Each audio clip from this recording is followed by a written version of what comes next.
हाय, hello, नमस्कार. कसं आहे तुम्ही? सगळ्यांनी व्यवस्थित राहा. सगळ्यांनी आपापली काळजी घ्या आणि चला आता आपण व्हिडिओला सुरुवात करूया. तर आज म्हटलं बऱ्याच दिवसांनी म्हणजे 2-3 दिवस झालं कंटिन्यू व्हिडिओ नाही आले. शॉर्ट टाकत होते फक्त. तर म्हटलं चला आपण आज आहे वेळ तर व्हिडिओ करून घेऊया.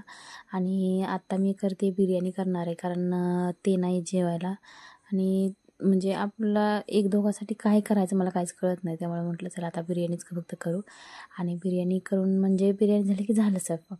तर आणि पिशवी पण शिवायची होती मला.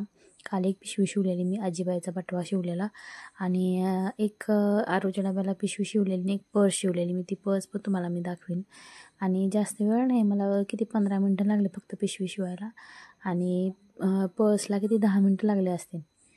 तर मी तुम्हाला व्हिडिओच्या शेवटी तुम्हाला मी ते पर्स पण दाखवीन आणि आजीबाईचा बटवा पण दाखवीन. त्याला संची म्हणतात. तर त्याची ना रेट मी 50 रुपयाला म्हणजे ती विकली मी. मला बाहेरचे बाकीचे म्हणजे बाहेरचे दुकानातले रेट नाही माहिती, पण असंच मी म्हणजे ज्यांनी घेतलं त्यांनीच मला सांगितलं 50 रुपयाला विकतात म्हणून. पण मी पण ती 50 रुपयालाच विकून टाकली पिशवी. तर आता मी तुम्हाला ही पिशवी आहे ती.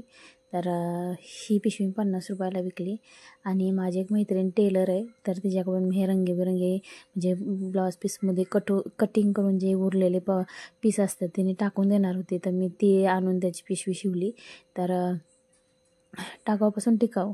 तर कशी वाटली माझी पिशवी? थोडीशी मोठी झाली बरं का, कारण ह्या जे बाहेर कामाला असतात ना, भाजीवर ज्वारीवर जातात त्या माणसांना थोडंसं मोठं लागतं. त्यांनी मला मोठी शिवायला लावलेली म्हणून शिवली. आणि रंगीबेरंगी कापडा म्हणजे थोडंसं त्यांना कलरमध्ये लागतं कारण ते ना नंदीवाली आहेत, म्हणजे आमच्या इथं शेजारी नंदीवाली आहेत ना, त्यांना ती पिशवी शिवून द्यायची होती आणि त्यांना अजून पाहिजेत पिशव्या शिवून, पण झालरच्या पाहिजे तर त्यात रेबिन लावतात बघा कडकडनी, तसे पाहिजे तर मी पण म्हटलं चला आता आपण शिवली एक पिशवी.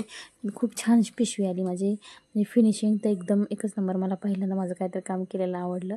तर सवय नसल्यामुळं ना खूप म्हणजे त्रास होतो, कारण 3-4 वर्षानंतर मी मशीन चालवायला घेतली. तर आणि मशीन मी ह्याच्या अगोदर पण चालवली कारण माझी आई लेपाटे शिवते घरी मशिनीवरती, त्यामुळं मला मशीन चालवता येते बऱ्यापैकी. ब्लाऊज म्हणजे टेलरचा कोर्स पण झाला आहे ब्लाऊज शिवायचा, पण मी काही शिवत नाही कारण विसरून गेली मी. आता कोरोनाच्या काळात म्हणजे क्लास केला मी. तर ही अशी पिशवी शिवली आहे आणि आरूसाठी एक ड्रेसला मॅचिंग होईल अशी पर्स पण शिवली. तर तुम्हाला मी ती पण दाखवते आणि तुम्हाला ह्याची फिनिशिंग झाल्याच्यानंतर मी ही पर्स कशी झाली हे पण तुम्हाला दाखवते. आणि याच्यामध्ये 4 कप्पे झालेले आहेत, 2 छोटे आणि 2 मोठे. तर व्हिडिओ जर आवडला असेल तर मला नक्की सबस्क्राईब करा आणि मला सांगा अजून कुणाला काय म्हणजे मला ब्लाऊज वगैरे काही येत नाही शिवायला, कारण मी नाही त्यात इंटरेस्टच जात नाही, त्यात खूप जास्त वेळ जातो. त्यामुळे मी काही ब्लाऊज वगैरे काय शिवत नाही. तर मी पर्स आणि पिशव्या शिवणार आहे कारण तुम्हाला मी मागच्या व्हिडिओमध्ये सांगितलं होतं स्टॉल लावणार आहे मी म्हणून. तर बघा आता ही पिशवी झाली आहे.